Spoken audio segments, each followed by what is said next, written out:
Turning our attention now to the ASX, here's Matt Birney and Bulls and Bears with the latest public company views and interviews.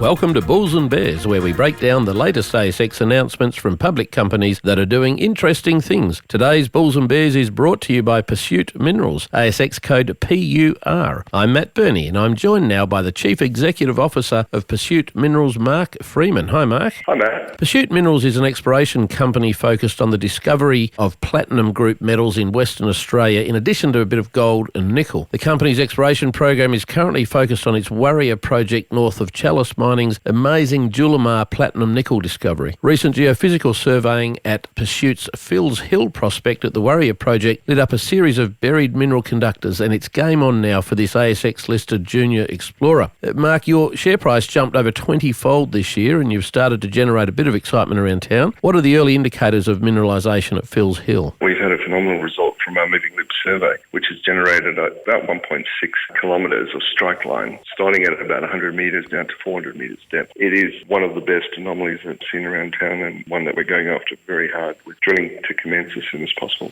You've identified some conductors out there, have you? That's right. So there's four main conductors from, as we've pointed out in our releases. All of these conductors are aligned with both our VTEM, with our moving loop, and with the gravity surveys that are available. Okay, just orientate me quickly. Where is Phil's Hill in relation, firstly, to Perth? And importantly, where does it sit in relation to Chalice's Julimar discovery?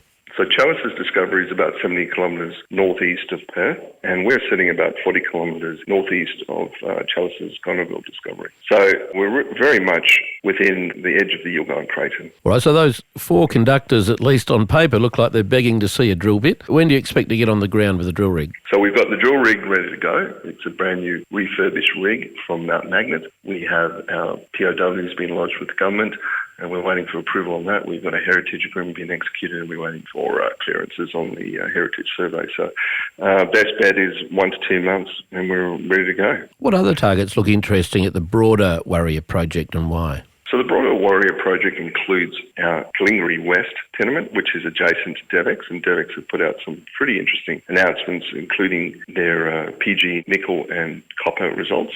In addition to that, as we go further north, we have our Bindi prospect, which is adjacent to Liontown, and they've put out some really interesting gold results. So the area is hot. It has a huge amount of activity. It is completely underexplored.